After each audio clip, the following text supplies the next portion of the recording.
Radhe Radhe. I hope आप सभी अच्छे होंगे। एसएमई आईपीओ के लिए नए रूल जो सेबी ने अनाउंस किए थे वो लागू हो चुके हैं। तो आपके मन में काफी डाउट चल रहे हैं, मुझे काफी सारे मैसेज मिले हैं। तो मैं आज वीडियो में आपके सारे डाउट्स क्लियर कर दूंगा।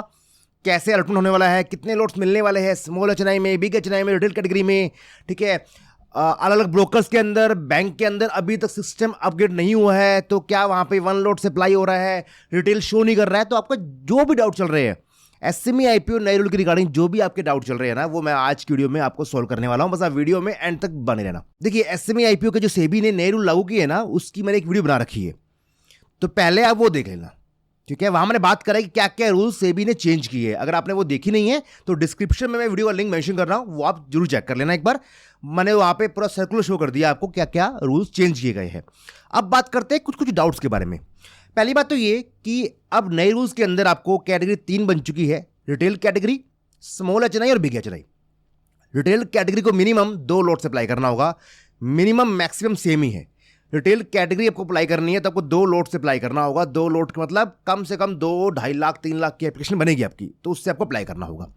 स्मॉल एचएनआई की बात करें तो उनको अप्लाई करना है मिनिमम 3 लॉट से, 3 लॉट से अप्लाई करना होगा और मैक्सिमम 10 लाख तक के अमाउंट का।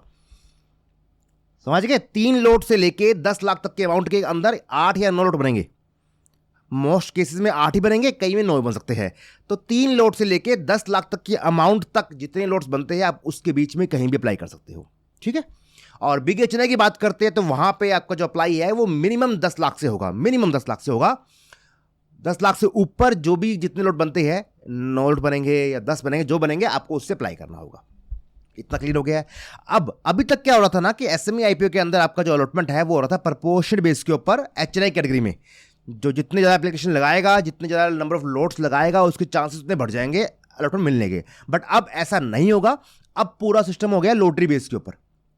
तो लॉटरी बेस के ऊपर क्या होता है ना कि आपको जितनी एप्लीकेशन रिक्वायर्ड है उतनी लगाइए। फॉर एग्जाम्पल के लिए एचएनआई कैटेगरी में अगर आपका बात करें स्मॉल एचएनआई की, तो उस कैटेगरी में अगर आपका इशू जो है वो ओवर सब्सक्राइब हो चुका है उस कैटेगरी के अंदर, तो आपको खाली बस 3 लोट से अप्लाई करने का मतलब है। 4 लोट, 5 लोट, 6 लोट से करोगे तो आपका काउंट खाली 3 लोट ही होने वाले हैं। हाँ, अगर आपका जो एसएमई आईपीओ उस कैटेगरी के अंदर अंडर सब्सक्राइब रहता है ना, सब्सक्राइब नहीं होता है, तब आपके मल्टीपल लोट्स भी काउंट हो जाते हैं। बट अगर सब्सक्राइब हो चुका है ना, फिर आपको एक्स्ट्रा लोट लगाने का मतलब नहीं बनता है। क्लियर हो गया?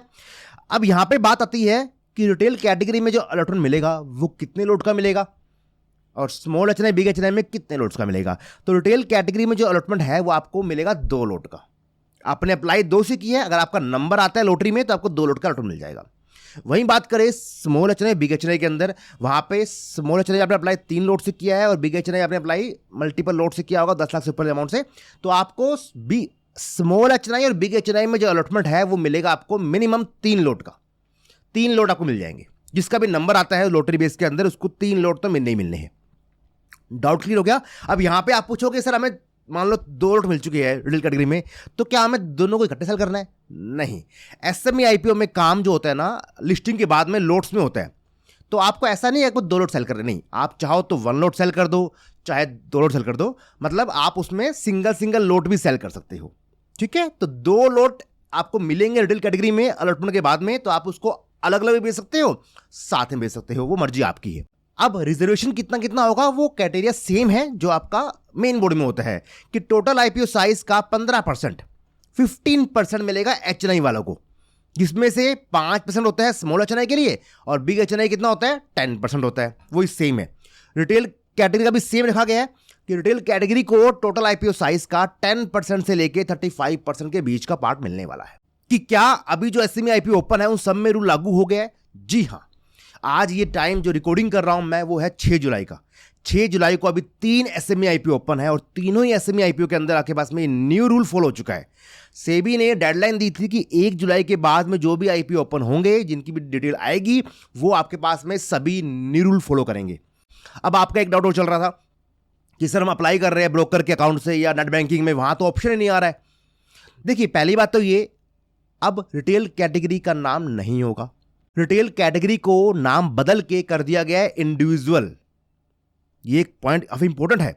मुझे कल काफी लोगों के मैसेज मिले कि हम चेक कर रहे थे, एचएनआई अप्लाई कर रहे थे या रिटेल अप्लाई कर रहे थे, वहां पे रिटेल का नाम ही नहीं आ रहा है।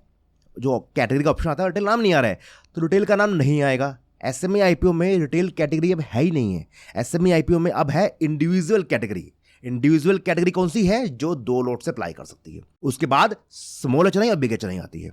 क्योंकि अभी तक भी ना, मैंने चेक किया था आज सुबह भी, सिस्टम के अंदर अभी भी ज़ीरोधा में हो चाहे कहीं भी ब्रोकर में हो, वहाँ पे अभी 1 लोट अप्लाई हो रहा है, 2 लोट 3 लोट अप्लाई हो रहे हैं। तो उनको बोल दिया गया है सिस्टम सही कर लीजिए, ठीक है, क्योंकि नए रूल फॉलो हो चुके हैं, उनके अकॉर्डिंग सिस्टम चेंज कर लीजिए अपना। आपको ध्यान रखना है कि वहाँ पे आपको क्या कैटेगरी आ रही है उस पर फोकस नहीं करना है, जो आपको मिनिमम रिक्वायरमेंट है उस पर फोकस करना है। क्योंकि मैंने इन तीनों ही एसएमई आईपीओ जो भी ओपन चल रहे हैं, तीनों एसएमई आईपीओ की आरएचपी पढ़ ली है। आरएचपी में प्रॉपर्ली मेंशन किया गया है कि 2 लोट के एप्लीकेशन को हम इंडिविजुअल काउंट करेंगे और 3 लोट के एप्लीकेशन को काउंट करेंगे हम स्मॉल एचएनआई और 10 लाख से ऊपर के एप्लीकेशन को काउंट करेंगे बिग एचएनआई। अगर कोई भी पर्सन 1 लोट से अप्लाई करता है, चाहे वो उसके ब्रोकर ने उसको अलाउड कर दिया हो, चाहे उसके बैंक में वो अप्लाई हो गया हो, बट हम उसके एप्लीकेशन को कैंसिल कर देंगे। ये क्लियरली मेंशन किया गया है, इसलिए आप गलती मत करना। अगर आप चाहो तो आप खुद पढ़ सकते हो, खुद चेक कर सकते हो कि एसएमई आईपीओ में रूल क्या फॉलो हो रहा है। आप उस एसएमई आईपीओ की आरएचपी को ओपन कर लेना। उस आरएचपी के अंदर जो 7th चैप्टर होता है, 7th लेसन है बेसिकली, वो होता है टर्म ऑफ द ऑफर का। उस टर्म ऑफ द ऑफर के अंदर डिटेल मेंशन होती है कि कौन कौन सी कैटेगरी है, कितने शेयर्स रिजर्व किए गए, सारा मेंशन वहाँ पे होता है। आप जाके चेक कर सकते हो। मैंने तीनों ही आईपीओ की, जो तीनों एसएमई आईपीओ ओपन है, उन तीनों की आरएचपी को पढ़ा है, जाके चेक किया है। तीनों के अंदर ही मेंशन किया गया कि वो न्यू एसएमई आईपीओ का रूल फॉलो कर रहे हैं। फिर मत बोलना कि सर हमने अप्लाई तो 1 लोट से किया था, हमारा नंबर नहीं आ रहा है, वो काउंट ही नहीं होगा। जब कैंसिल होती है उस टाइम में रीजन आए ना आए पता नहीं है, बट आपकी एप्लीकेशन वो कैंसिल हो जाएगी, आपको मिलेगा नॉट अलॉटेड। मुझे पता है कि जो बैंक्स वाले हैं और ये ब्रोकर्स फर्म जो भी है, ये सारे कुछ 2, 4, 5, 10 दिन में सब कुछ अपना सिस्टम जो है वो अपग्रेड कर देगी। वो टाइम लेंगे ना, ऑब्वियस सी बात है ना, सिस्टम सब चेंजिंग करने में टाइम लगता है, तो वो चेंज कर रहे हैं, ठीक है। तो आपको उस पर फोकस नहीं करना है कि उनका सिस्टम क्या चल रहा है, आपको फोकस करना है कि भैया जो आईपीओ लेके कंपनी आई है उसने क्या बोला है, वो new SME IPO rule follow कर रही है, तो आपको उसको देख के काम करना है। आपने ब्रोकर्स में कितने क्या शो कर रहा है, क्या शो नहीं कर रहा है, वो उनको मतलब नहीं है ना। उनको मतलब क्या है कि वो फिल्टर लगाएंगे कि 2 लोट की एप्लीकेशन जो आई है वो इंडिविजुअल में आ चुकी है, जिन लोगों ने 1 लोट से अप्लाई किया उन्हें कैंसिल करो, काटा मारो, तो वो फिल्टर ला के ऐसे अलग कर देंगे। तो जिन लोगों ने 1 लोट से अप्लाई किया होगा वो कट जाएंगे अपने आप ही। वीडियो को प्लीज लाइक और शेयर कर दीजिए ताकि जो इन्फॉर्मेशन है वो सभी तक पहुंच जाए। काफी लोगों को डाउट चल रहा है अभी, तो उन सभी का डाउट जो है वो क्लियर हो जाए, इसलिए वीडियो को अभी अपने फैमिली में, फ्रेंड्स में, जो भी ग्रुप्स बने हुए हैं आपके व्हाट्सएप पे, दोस्तों के, यार दोस्तों सबके, उनमें शेयर कर दीजिए। चैनल को सब्सक्राइब करके बेल आइकन हिट कर लेना ताकि आपको सभी आईपीओ के रिव्यू, उनकी लिस्टिंग स्ट्रेटजी, बायबैक, ओएफएस सबकी जानकारी मिलती रहे, कुछ भी आपसे मिस ना हो। तो चैनल को सब्सक्राइब करके बेल आइकन जो है हिट कर लीजिए। टेलीग्राम और व्हाट्सएप पे मेरा न्यूज़ ग्रुप है, फ्री ऑफ कॉस्ट है, जहां पे आपको डेली स्टॉक्स की न्यूज़, आईपीओ की न्यूज़ मिलती रहती है, उसको जरूर ज्वाइन कर लेना। कुछ भी इंपॉर्टेंट अपडेट होती है, कुछ भी इंपॉर्टेंट जानकारी होती है जो आपके लिए ज़रूरी होती है, आपके काम की होती है, वो मैं आपको वहाँ पे शेयर कर देता हूँ।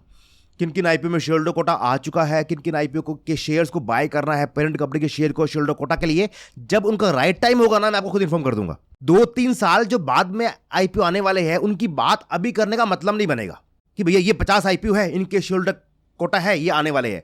बट जो आईपीओ 4 साल के बाद में आएंगे, उनकी बात अभी से करने का मतलब क्या है? जो आईपीओ अगले 3, 4, 5 महीने में आने वाले हैं ना, उनकी बात करें तो समझ में आता है। तो आपसे टाइम पे जानकारी मिले आपको जब जरूरी है, तो उसके लिए आप टेलीग्राम, व्हाट्सएप ग्रुप ज्वाइन कर लीजिए और मेरे चैनल को सब्सक्राइब करके बेल आइकन अपडेट कर लीजिए। आइए, आपने तीनों काम कर लिए होंगे, तो बस इसी उम्मीद से करते वीडियो को पैकअप। मिलते हैं आपसे अगली वीडियो में किसी और इन्फॉर्मेशन के साथ। तब तक अपना ख्याल रखिए, हंसते रहिए, मुस्कुराते रहिए। राधे राधे।